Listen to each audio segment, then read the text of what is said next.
અને મહેમાન હતા, મહેમાન જમવા ઊભા રહ્યા નથી ટાઈમના અભાવે. સરસ મજાની ના માય ફેમસ થઈ જશે. કર માય ફેમસ થઈ જશે. હેલો, જય શ્રી રામ. તો કેમ છો મારી યુટ્યુબ ફેમિલી? બધા મજામાં છો?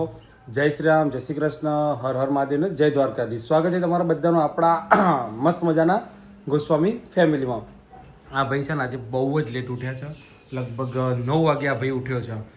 અને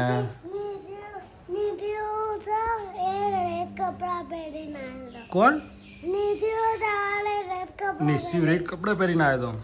શું વાત છે. અને ઓલમોસ્ટ અમારા બધાની સવાર પડી ગઈ છે, બધા બચ્ચા પાટી ગઈ છે સ્કૂલમાં. અને આજે અમારા ઘરે કાલે તો ગેસ્ટ હતા, સવારે બી ગેસ્ટ હતા, સાંજે બી ગેસ્ટ હતા. અને આજે અમારે સ્પેશિયલ ગેસ્ટ આવવાના છે. છેક આપણે જે કહીએ છીએ ને ભાઈ 12 જ્યોતિર્લિંગમાંનું પ્રથમ જ્યોતિર્લિંગ એવું સોમનાથ મહાદેવનું મંદિર. એટલે સોમનાથથી અમારા સ્પેશિયલ ગેસ્ટ આવવાના છે આજે, મમ્મી અને અમારા મેડમ ગોપીશ્રીને મળવા માટે. તો જય શ્રી કૃષ્ણ મમ્મી. જય શ્રી કૃષ્ણ બધાને. ગુડ મોર્નિંગ બધાને. જય શ્રી કૃષ્ણ, હર હર મહાદેવ અને જય શ્રી રામ, જય માતાજી. સ્વાગત છે તમારા બધાનું અમારા ચિડિયાઘરમાં અને અમારા ગોસ્વામી પરિવારમાં. તો જો ભાઈ દહીં ધોઈને દિયાબત્તી કરી અને નાસ્તો કરી લીધો, આનંદનો ગરબો કરી લીધો. અને આમાં બેસીએ બાબાને હરાવી અને લઈને જઈએ બધા કરો બગીચામાં. તો આજે છે 11 અને મેડમ બનાવી રહ્યા છે એમના માટે શું કહેવાય, સફરજન દૂધમાં નાખીને શું કહેવાય એપલ મિલ્કશેક. એપલ મિલ્કશેક બનાવી રહ્યા છે madam. Hello guys, good morning, જય શ્રી કૃષ્ણ, જય શ્રી રામ, જય દ્વારકાધીશ અને હર હર મહાદેવ. સ્વાગત છે તમારું બધાનું અમારા ચિડિયાઘરમાં ગોસ્વામી ફેમિલી બ્લોગમાં. તો આજે કોણ કોણે 11 કરી છે કોમેન્ટ કરજો. કોણ કોણ 11 કરે છે અને કોણ નથી કરતું. હું અમારા ઘરમાં હું એક જ 11 કરું છું. તો આ બધા તો મસ્ત મજાનું પેટ ભરીને બેસી જાય છે પંજાબી શાકમાં રોઠાની બધું ખાઈ. અને આપણે હવે બનાવી છે સફરજન મિલ્કશેક, મધ નાખી દૂધ નાખીને મિલ્કશેક. ઓકે. હા, સવાર પડી નથી. તાર નાવાનું નહીં. અને જે મસ્તીખોર તાર નાવાનું નહીં ભાઈ. એ ઉઠે એટલે ઘરમાં અવાજ ચાલુ થઈ જાય.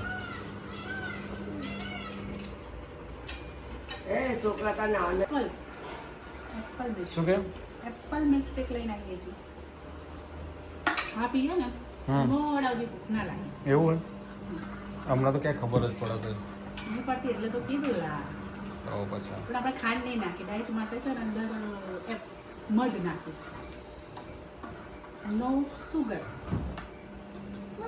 તો ભાઈ આજે છે ને સોમનાથથી છે યોગેશભાઈ કરીને છે. અને સોમનાથની અંદર સેવાકીય કામ, લોકહિતનું કામ કરે છે. તો સોમનાથથી સ્વર્ગીય હીરાબેન સતી કુંવર સેવા ટ્રસ્ટ તરફથી આવવાના છે યોગેશભાઈ છે. અને જે સેવાકીય કામ કરે છે આખા સોમનાથની અંદર લોકહિતનું કામ કરે છે એવા મીનાબેન જાદવ કરીને છે. શુભેચ્છા મુલાકાત માટે. તો લોકો ગાંધીનગર આવ્યા છે તો આપણે રિટર્નમાં આપણા ઘરે આપણને મળવા માટે આવવાના છે. એટલે ફટાફટ કામ બતાવો અને તૈયારીઓ કરો. ચલો યાર. તો હેલો ગાઈઝ, જો અમે કહ્યું હતું ને આજે કે ભાઈ સોમનાથ વેરાવળથી આવવાના છે આપણા મહેમાનશ્રી. અને સ્વર્ગીય હીરાબા સતી કુંવર સેવા ટ્રસ્ટ અને કૌસ્તુભ એકેડમી કૌસ્તુભ ડિફેન્સ ટ્રેનિંગ સેન્ટરમાંથી આપણા ઘરે મહેમાન આવે છે સોમનાથ વેરાવળથી. અને એ છે જે કાઠિયાવાડમાં સૌરાષ્ટ્રમાં છે અને વેરાવળના છે આપણા ફોલોવર્સ છે તો બધા ઓળખતા જ હશે બેનશ્રીને. અને આ છે એમના બધા ફેમિલી મેમ્બર છે, ટ્રસ્ટમાંથી આવ્યા છે, ગાંધીનગર આવ્યા હતા. એટલે મુલાકાત અમારી થઈ છે એમની જોડે.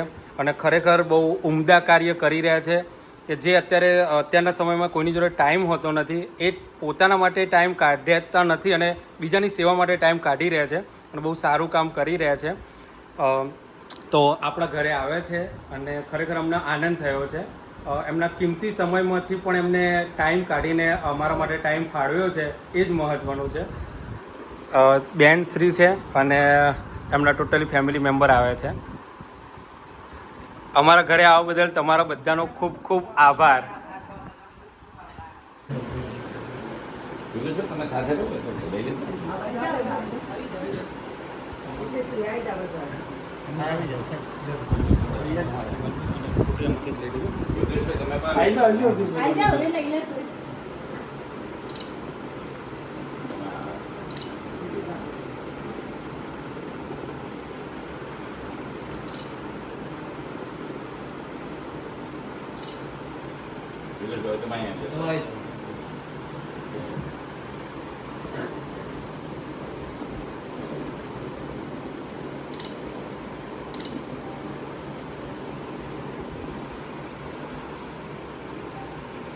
તો ગાઈઝ વાગે છે 3:30 અને મારું જમવાનું બાકી હતું અને ઉપવાસ હતો અને મમ્મી બધાએ જમી લીધું છે અને મહેમાન હતા, મહેમાન જમવા ઊભા રહ્યા નથી ટાઈમના અભાવે.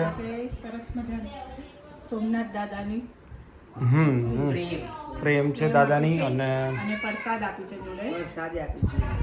તો ભાઈ એવું કામકાજ છે ત્યારે ટાઈમના અભાવે જમવા રહ્યા નથી. અમે જમવાનું પૂરેપૂરું બનાવ્યું હતું એમનું અને ઉપવાસ ન કરતો.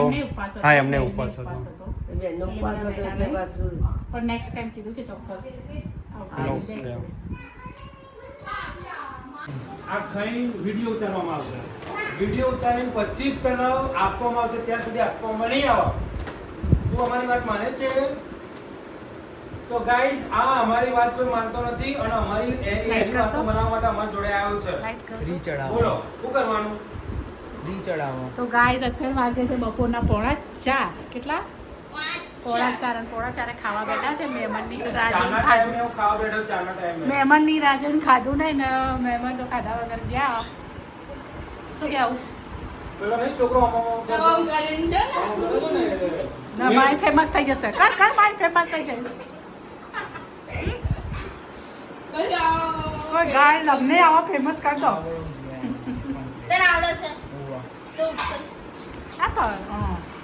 થોડી દૂર હતી તો ઓલું આમ થાય છે ને એવું થયું પછી ઓકે થઈ ગયું.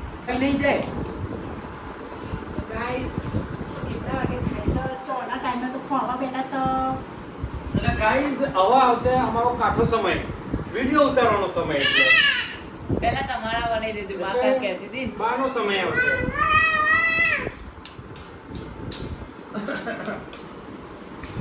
પહેલા તમારા ઉતારજે આ ત્યાં ખાઈ લો.